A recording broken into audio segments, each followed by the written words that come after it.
রাজধানীতে শিক্ষার্থী নাজিম হত্যার বিচার দাবিতে জগন্নাথ বিশ্ববিদ্যালয়ে বিক্ষোভ। তার কোনো শত্রু ছিল না দাবি স্বজনদের। সবকিছুই খতিয়ে দেখছে পুলিশ। তনু হত্যার বিচার দাবিতে শিক্ষার্থীদের স্বরাষ্ট্র মন্ত্রণালয়ে স্মারকলিপি দিতে যাওয়ার পথে পুলিশের বাধা। 25 এপ্রিল অর্ধ দিবস হরতালের ডাক। ক্ষুধা ও দারিদ্র্যমুক্ত দক্ষিণ এশিয়া গড়ে তুলতে সার্কভুক্ত দেশগুলোকে একসাথে কাজ করতে হবে বললেন প্রধানমন্ত্রী। সার্ক ফুড ব্যাংক বাস্তবায়নের আহ্বান। পানামা পেপারসে ফাঁস হওয়া নথিতে এবার মিলল কর ফাঁকে দেয়া আরও 9 বাংলাদেশির নাম। যাচাই বাছাইয়ের সিদ্ধান্ত। অভিযুক্তদের তলব করবে দুদক। এবং রিজার্ভের চুরি যাওয়া অর্থ বাংলাদেশকে ফিরিয়ে দেয়া হবে আশা ফিলিপিন্সে নিযুক্ত রাষ্ট্রদূতের। বাংলাদেশ ব্যাংক থেকে মিশরে তথ্য পাঠানোর প্রমাণ পেয়েছে পুলিশ।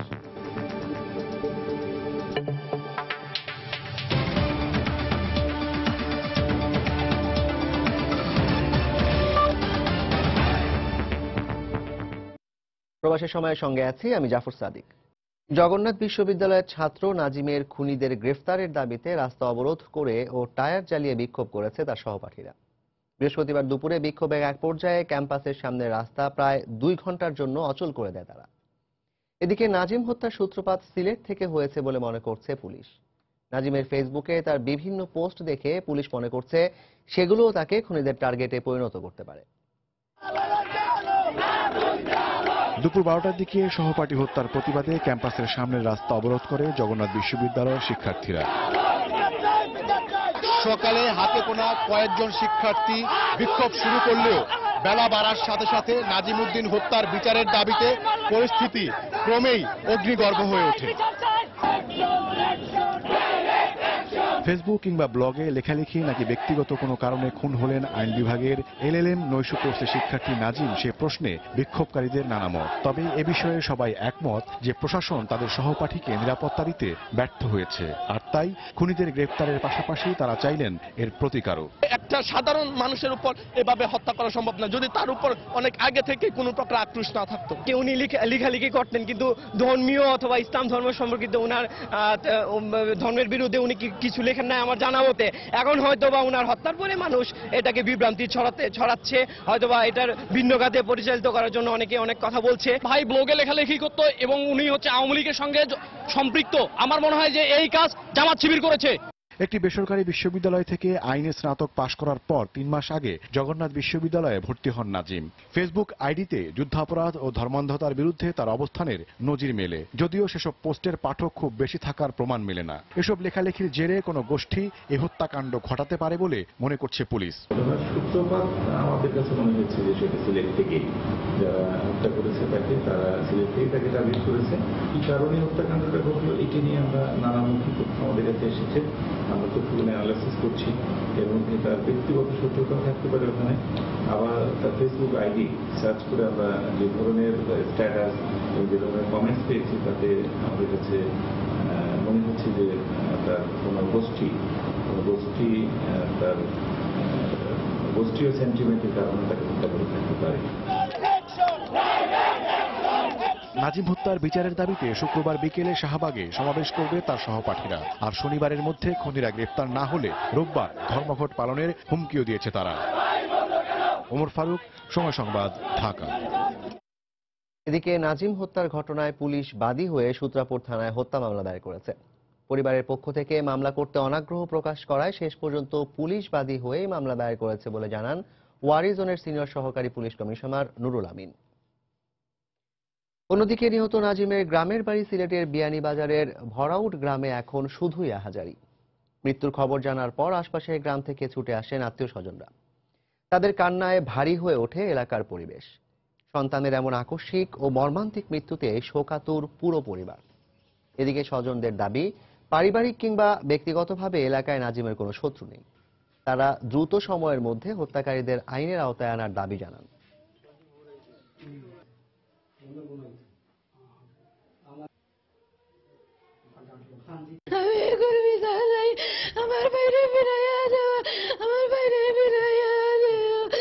খুব ভালো একটা মানুষ ছিল, এক কথায় যে ওর মতো মানুষ খুঁজে বের করা অনেক সাধ্য।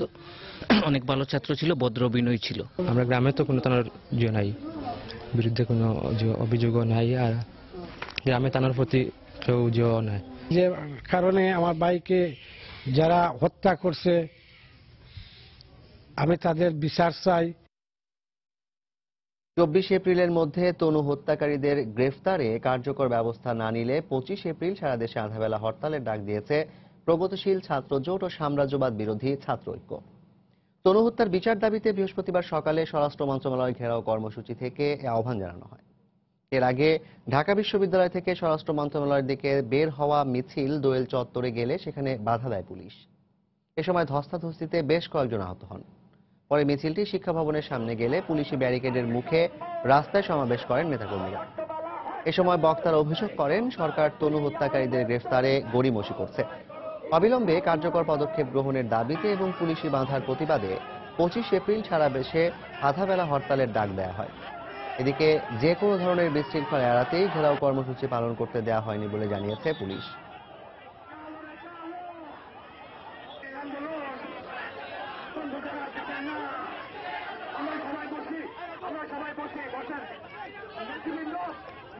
আমরা সেই জীবন দিতে প্রস্তুত, কিন্তু সোহাগী জানান তরুণ সেই হত্যা, সেই ধর্ষণের সাথে কারা যুক্ত সেটাকে আমরা উন্মোচন করবই করব।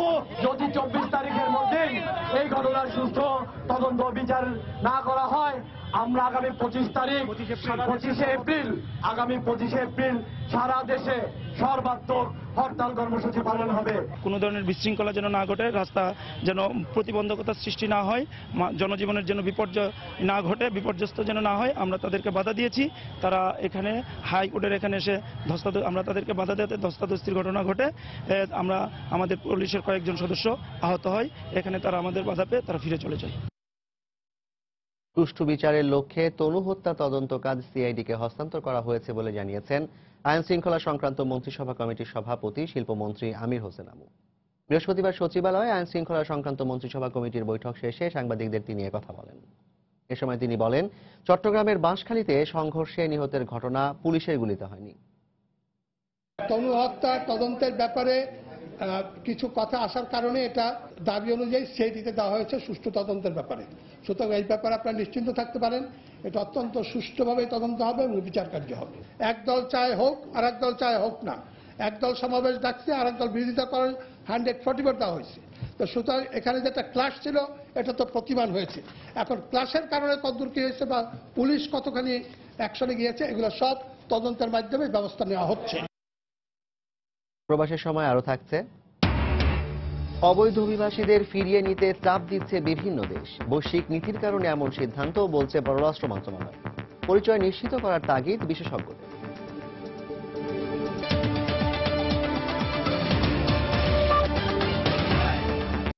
ক্ষুধা ও দারিদ্র্যমুক্ত দক্ষিণ এশিয়া গড়তে সার্কভুক্ত দেশগুলোকে একযোগে কাজ করার আহ্বান জানিয়েছেন প্রধানমন্ত্রী শেখ হাসিনা। বৃহস্পতিবার সকালে রাজধানীর একটি হোটেলে সার্কভুক্ত দেশগুলোর কৃষিমন্ত্রীদের সম্মেলনে এ আহ্বান জানান তিনি।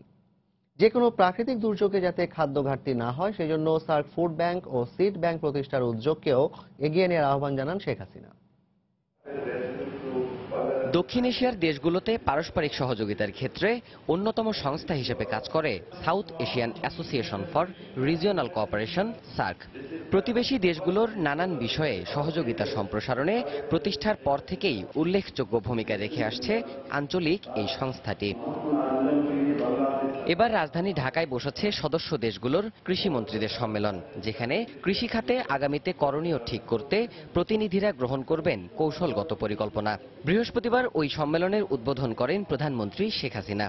কৃষিমন্ত্রী বেগম মতিয়া চৌধুরীর সভাপতিত্বে ওই সম্মেলনে উপস্থিত ছিলেন সার্ক মহাসচিব অর্জুন বাহাদুর থাপা ও ভারতের কৃষিমন্ত্রী রাধা মোহন সিং।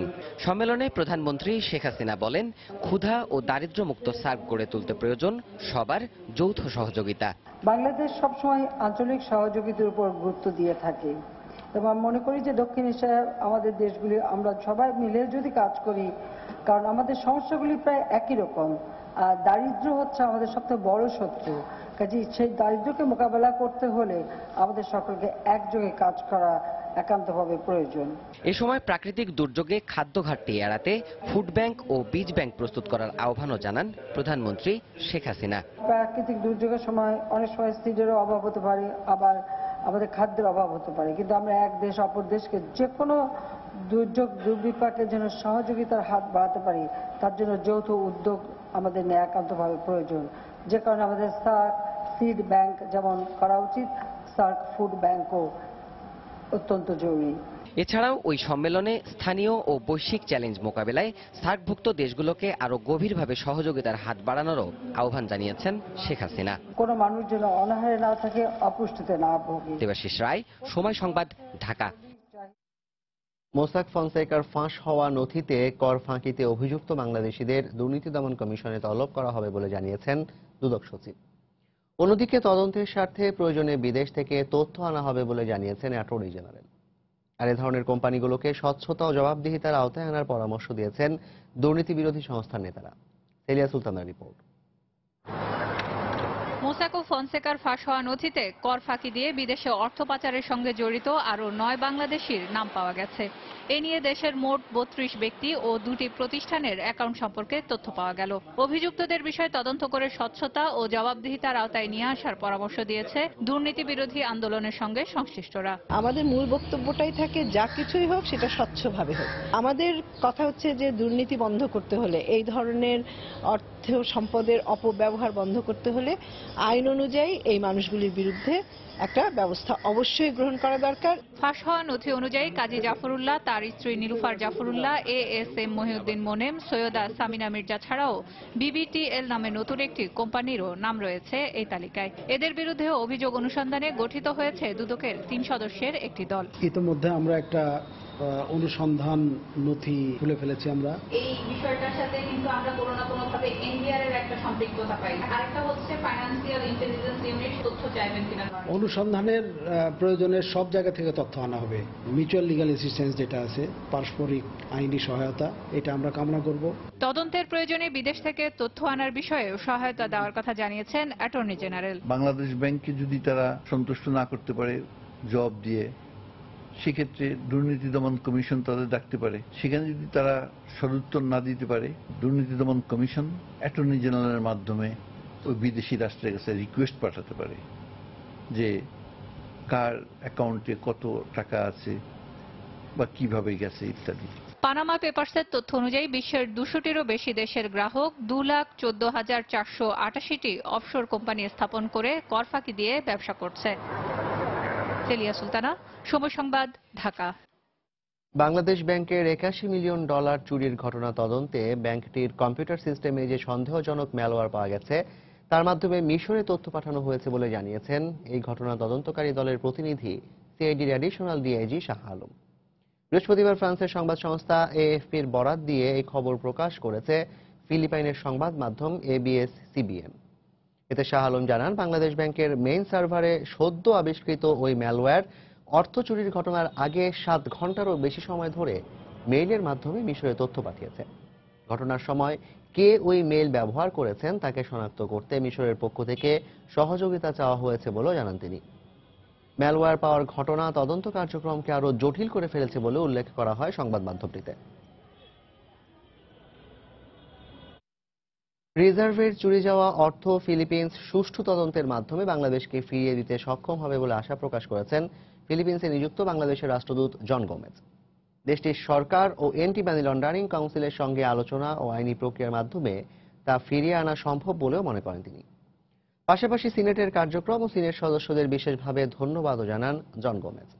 ফিলিপাইনের সংবাদ মাধ্যম ANC-কে দেয়া সাক্ষাৎকারে তিনি একথা জানান। ফিলিপাইনের চলমান সিনেট তদন্ত কার্যক্রমের উপর বাংলাদেশ সরকারের যথেষ্ট আস্থা রয়েছে।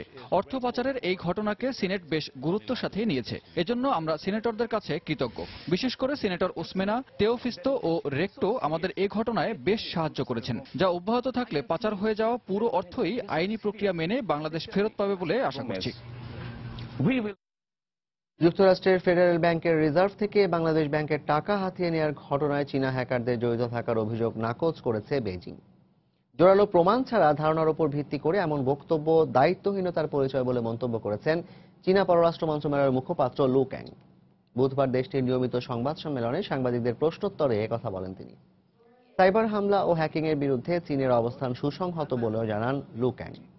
এ সপ্তাহে ফিলিপিন্সে এক শুনানিতে বাংলাদেশ ব্যাংকের টাকা চুরির ঘটনায় চীনা হ্যাকাররা জড়িত থাকতে পারে বলে অভিযোগ তোলা হয়।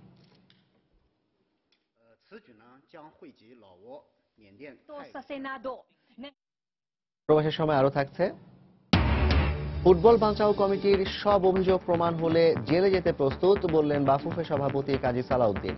অভিযোগকারীদের ক্ষমা চাওয়ার আহ্বান।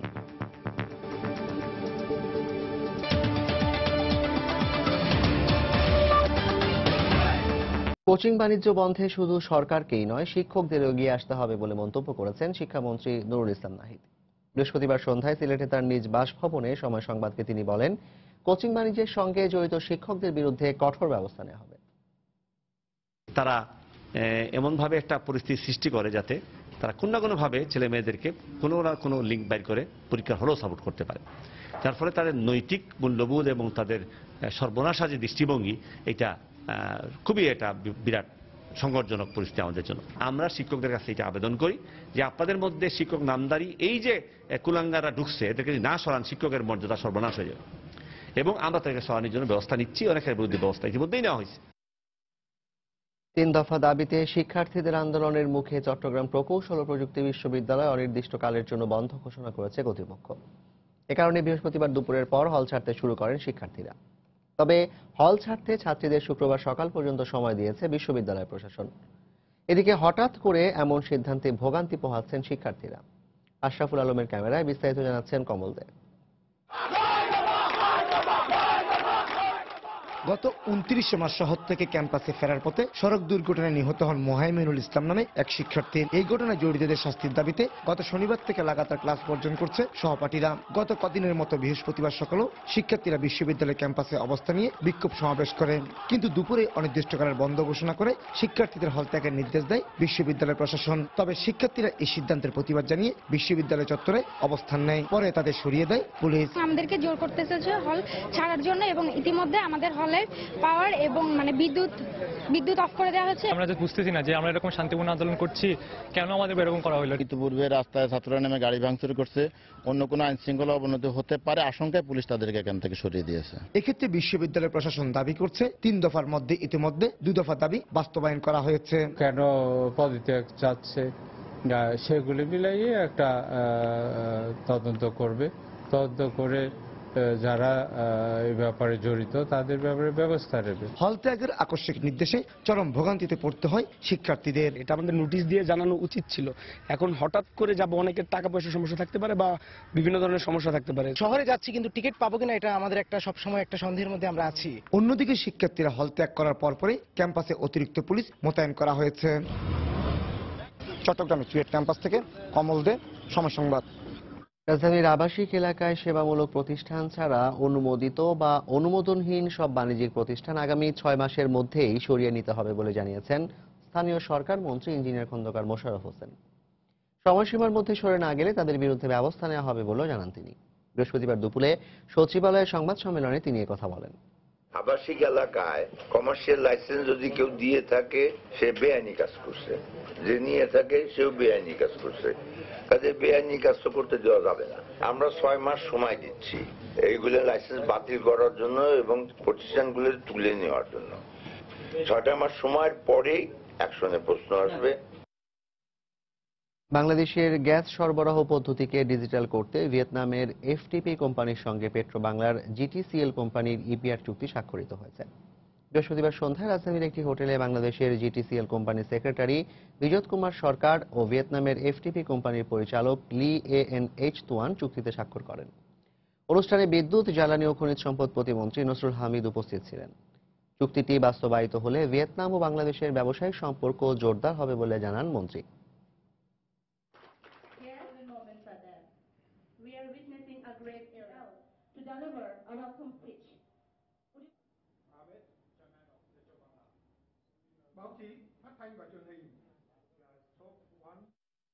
ঢাকা শহরকে পরিচ্ছন্ন রাখতে নগরীর সবাইকে মেয়রের ভূমিকা পালন করার আহ্বান জানিয়েছেন ঢাকা দক্ষিণ সিটি কর্পোরেশনের মেয়র সাইদ খোকন। পরিচ্ছন্ন বছর 2016 উপলক্ষে 8 নম্বর ওয়ার্ড কাউন্সিলরের উদ্যোগে বৃহস্পতিবার সকালে সিসি ক্যামেরা উদ্বোধনী অনুষ্ঠানে তিনি কথা বলেন। এ সময় জনপ্রতিনিধি হিসেবে জনতার মুখোমুখি হন মেয়র সাইদ খোকন। ওই ওয়ার্ডের দীর্ঘদিনের বিভিন্ন সমস্যা ও তার সমাধান নিয়ে আলোচনা করেন তিনি। সেই সঙ্গে যত দ্রুত সম্ভব সব সমস্যা সমাধানেরও আশ্বাস দেন। অনুষ্ঠান শেষে 8 নং ওয়ার্ডের নিরাপত্তা নিশ্চিত করতে 32টি সিসি ক্যামেরা উদ্বোধন করেন তিনি।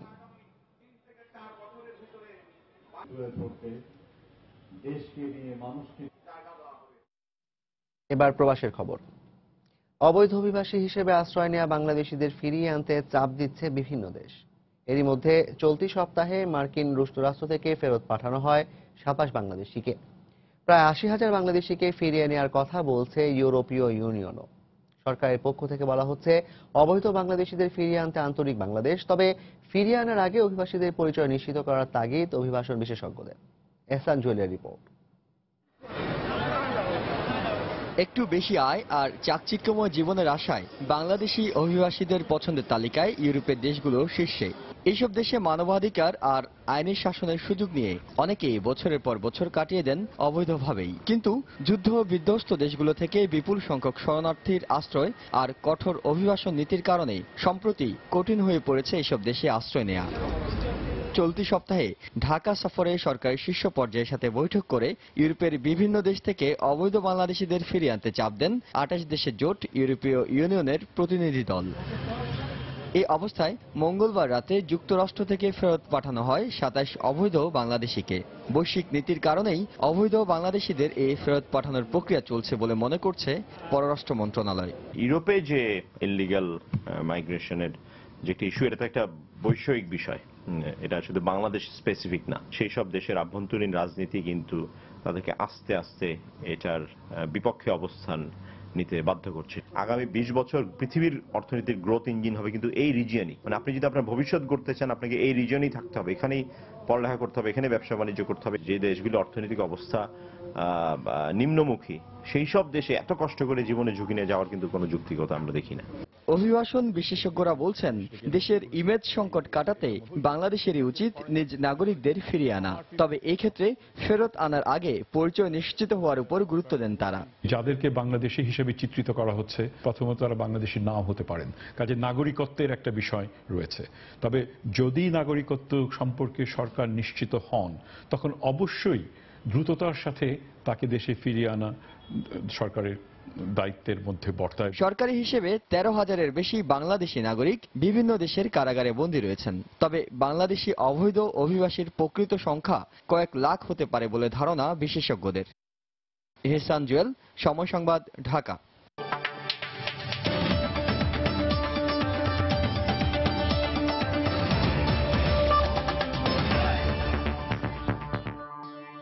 ঢাকা বিশ্ববিদ্যালয়ে শতবর্ষী গাছ কেটে পুলিশের ভবন নির্মাণের প্রতিবাদ করে মানববন্ধন করেছে বিশ্ববিদ্যালয় অফিসার্স অ্যাসোসিয়েশন। বৃহস্পতিবার সকালে অপরাজেয় বাংলার সামনে মানববন্ধনে অফিসার্স অ্যাসোসিয়েশনের নেতৃবৃন্দ যোগ দেন। এ ঘটনার তীব্র প্রতিবাদ জানান তারা। বিশ্ববিদ্যালয় এলাকায় অন্য প্রতিষ্ঠানের আবাসিক ভবন ভবিষ্যতে সমস্যা সৃষ্টি করবে বলে আশঙ্কা প্রকাশ করে এ ব্যাপারে কার্যকর ব্যবস্থা নিতে প্রধানমন্ত্রীর হস্তক্ষেপ কামনা করেন তারা।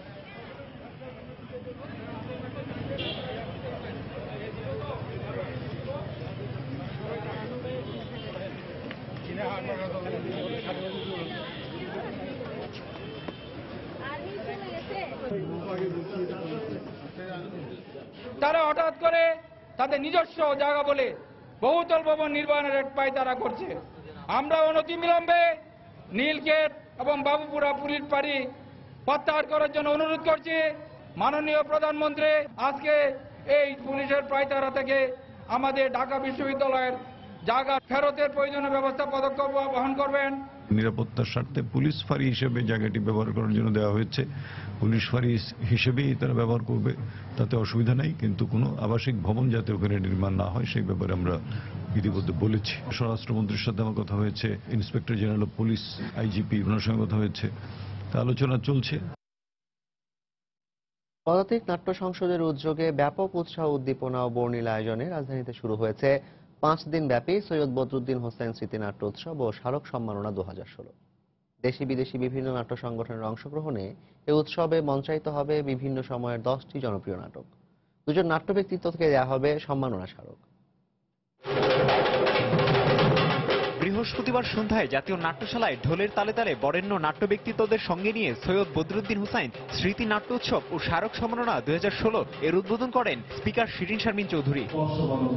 দেশ ও দেশের বাইরে মঞ্চনাটকের আলো ছড়িয়ে দেয় এই উৎসবের মূল লক্ষ্য বলে জানান সংগঠনটির সহসভাপতি। পুরো বাংলাদেশে নাটকের দর্শক বাড়ানোর জন্য, হ্যাঁ, সবাই টিভি কেন্দ্রিক হয়ে গেছে, কিন্তু মঞ্চ নাটকটা যে কি, মঞ্চ নাটকের যে মজাটা, এটার স্বাদটা আমরা দিতে চাই সবাইকে। উৎসবের মাধ্যমে দেশের নাট্যশিল্পীরা উৎসাহিত হবেন এমনটা প্রত্যাশা নাট্যজনদের। আমাদের সন্তানরা যেন থাকে দুধে ভাতে, আমরা বাঙালি দুধে ভাতের উপর উৎপাদ আমরা গর্ববোধ করছি। কাজেই সেই প্রত্যয় নিয়ে শুরু হোক এই উৎসব। পরে মঞ্চায়িত হয় গোড়াই গলত ও দেওয়ানগাজীর কিসা নামের দুটি নাটক। উৎসবের পর্দা নামবে 11 এপ্রিল। মুখে বলো আর না বলো, মনে মনে তো আছে, মনে মনে তো ভাবো এরকম। তারিকুল হাসান আশিক, সময় সংবাদ, ঢাকা। একখানা গয়না। দেশের বাইরের খবর। পশ্চিমবঙ্গে দ্বিতীয় দফার প্রচারে এসে ভারতের প্রধানমন্ত্রী নরেন্দ্র মোদী তৃণমূল কংগ্রেস নেত্রী মমতা ব্যানার্জির কড়া সমালোচনা করেছেন। রাজ্য জুড়ে খুনোখুনি, টাকা লুট এবং দুর্নীতির জন্য মোদী মুখ্যমন্ত্রী মমতা এবং তার দলকে নিশানা করেন। বৃহস্পতিবার উত্তরবঙ্গের শিলিগুড়ি, জলপাইগুড়ি এবং দক্ষিণবঙ্গের আসানসোলে দলীয় প্রার্থীর হয়ে প্রচারণা চালান মোদী। এদিকে দ্বিতীয় দফার ভোটের আগে বিজেপি, বামফ্রন্ট ও কংগ্রেসের সমালোচনা করেছেন মমতা ব্যানার্জি। অন্যদিকে মমতা ব্যানার্জির ছবি আঁকা নিয়ে তীব্র কটাক্ষ করেন বামফ্রন্টের নেতারা। কলকাতা প্রতিনিধি সুব্রত আচার্যের পাঠানো তথ্য ছবি নিয়ে ডেস্ক রিপোর্ট। পশ্চিমবঙ্গে দ্বিতীয় দফার নির্বাচন 11 এপ্রিল। সেদিন মাওবাদী প্রভাবিত এলাকার দ্বিতীয় দফায় ভোট নেওয়া হবে। সেই ভোটের শেষ মুহূর্তের প্রচারণায় এখন ভিভিআইপিরা একে অপরের ওপর তীব্র আক্রমণ চালাচ্ছেন। বৃহস্পতিবার উত্তরবঙ্গ ও দক্ষিণবঙ্গে 3টি নির্বাচনী সভায় অংশ নেন ভারতের প্রধানমন্ত্রী নরেন্দ্র মোদী। সারদার অর্থনৈতিক কেলেঙ্কারি থেকে সম্প্রতি নারদা.com নামের এক ওয়েব পোর্টালে ফাঁস হওয়া তৃণমূল নেতাদের ঘুষকাণ্ড নিয়েও মমতার সমালোচনা করেন মোদী। कांग्रेस के नेताओं ने चुनाव में लेफ्ट के खिलाफ क्या क्या बोला था, वो जरा वीडियो निकाल करके सुन लो, पता चल जाएगा कि लेफ्ट वाले क्या करते थे। এদিকে মমতার বিরুদ্ধে যখন তীব্র ভাষায় আক্রমণ করছিলেন মোদী, ঠিক তখনই রাজ্যবাসীর কাছে বিজেপি, কংগ্রেস এবং বামফ্রন্টকে ঠিকানাচ্যুত করার আহ্বান জানান মমতা।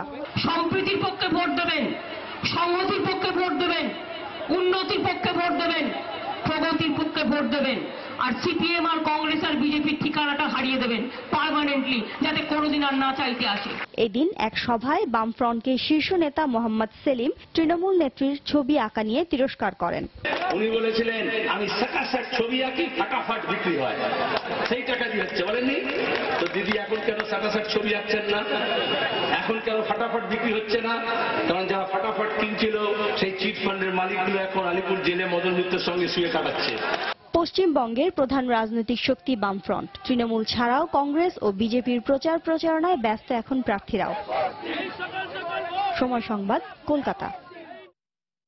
বিরোধীরা রাশিয়াকে অস্থিতিশীল করার চেষ্টা করছে উল্লেখ করে পানামা পেপারসে ওঠা সব ধরনের দুর্নীতির অভিযোগ অস্বীকার করেছেন রাশিয়ার প্রেসিডেন্ট ভ্লাদিমির পুতিন। এক টেলিভিশন বক্তৃতায় পুতিন বলেন, পশ্চিমা প্রতিদ্বন্দ্বীরা রাশিয়ার একতা ও ভ্রাতৃত্ববোধ দেখে উদ্বিগ্ন। গত সোমবার পানামার আইনি পরামর্শক প্রতিষ্ঠান মোসাক ফনসেকা 1,15,00,000 গোপন নথি ফাঁস করে। এতে অর্থ পাচারের সঙ্গে পুতিনের বেশ কয়েকজন ঘনিষ্ঠ সহযোগী জড়িত রয়েছে বলে উল্লেখ থাকার পর এই প্রথমবারের মতো মুখ খুললেন তিনি।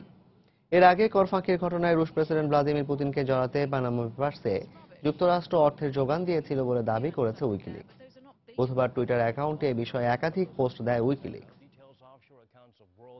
Elites, including the Chinese and Russian President Vladimir Putin, among the 11.5 million confidential documents.